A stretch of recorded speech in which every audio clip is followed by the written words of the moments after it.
The system that we've developed is called transfer logics.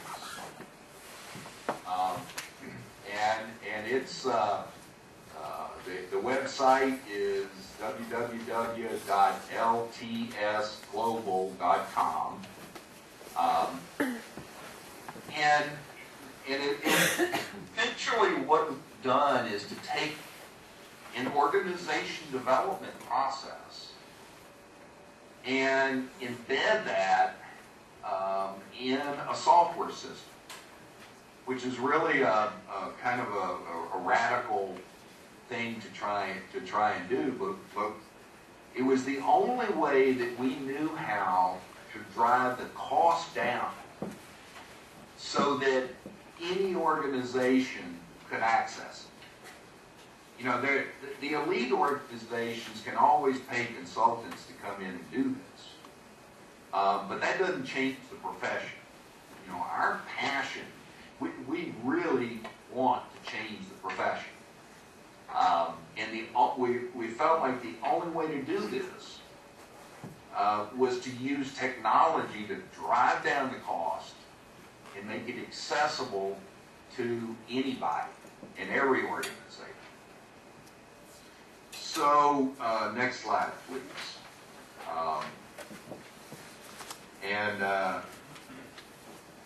I'm going to skip this slide, so let's go to 43.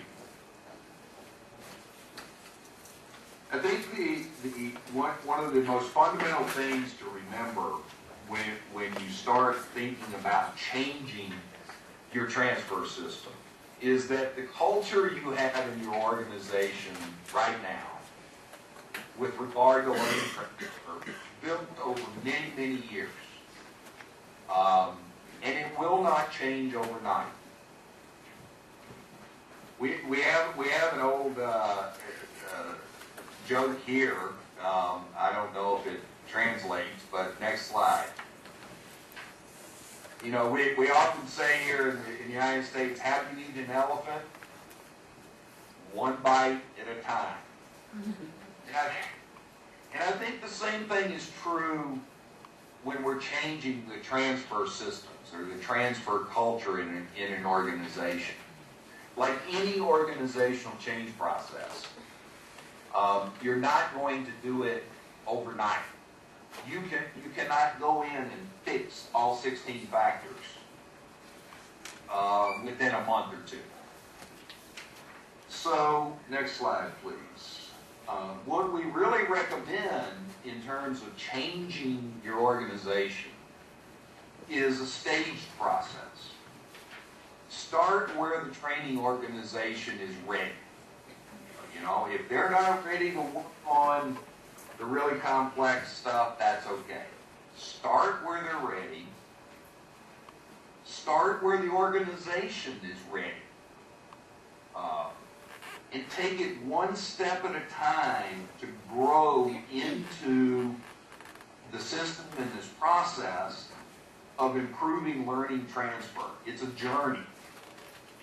And whenever you start talking about changing organizational climates, it is a process, and it does take some time. So what we put together, next slide please, is a 7-step process for changing organizational transfer systems. And I want to just, I'm watching my time, and I want to just briefly review this, and then we'll take a break. But you know, we start with diagnosis. We start with our LTSI to find out where the barriers are.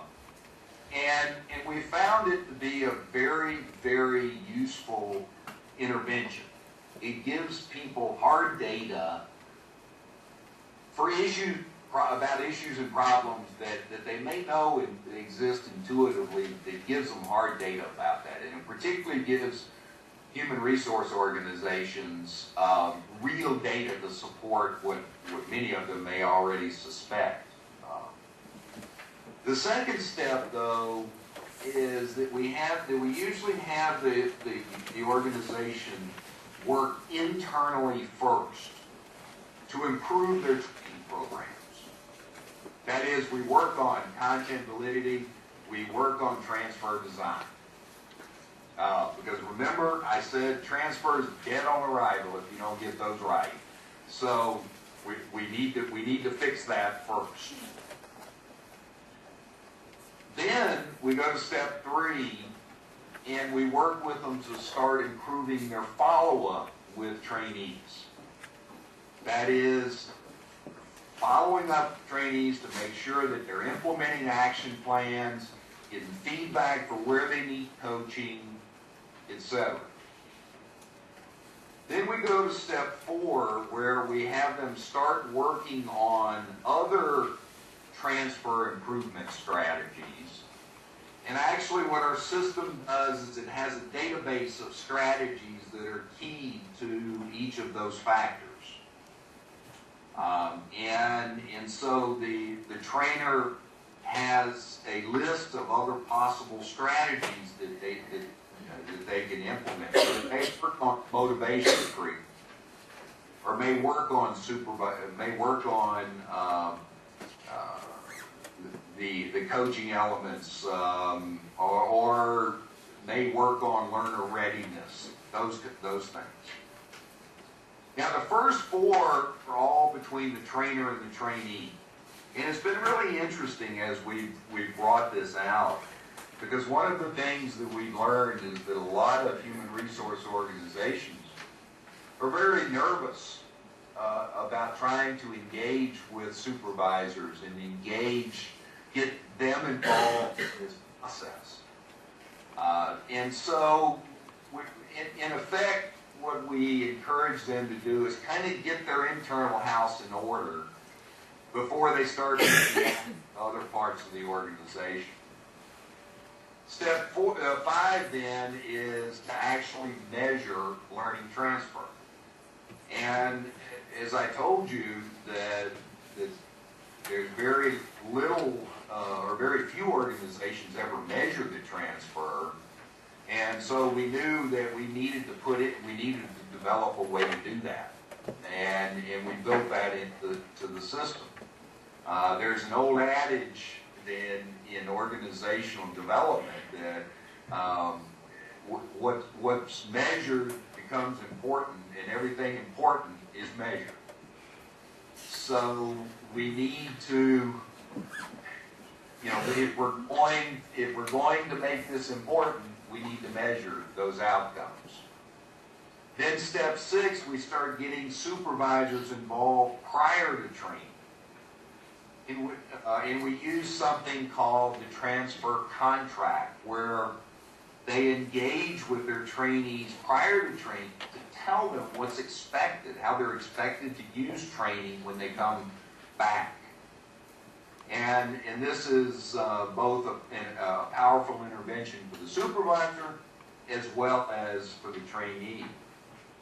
And then we save really hard stuff till the end, and that is things like the accountability system, rewards and consequences, or resistance to change. Because once you start being successful with transfer, once transfer starts to increase in the organization, the resistance of the organization to tackling these tougher issues begins to break down. And so at this point, you have a lot of success stories, and you have more credibility to tackle these tougher work environment issues.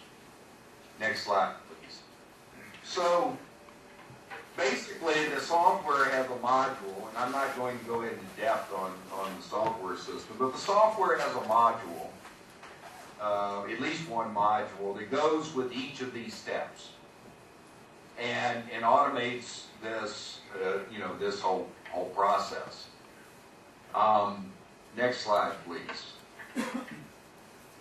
The result can be learning that really creates performance change. And that is my passion. And if you take nothing else away from this session, that I strongly urge you to focus on the fact that we're not in just the learning business, we're in the performance improvement business. And we have to find a way to drive transfer in our organizations if we're going to fulfill our responsibility to our organization, in my opinion.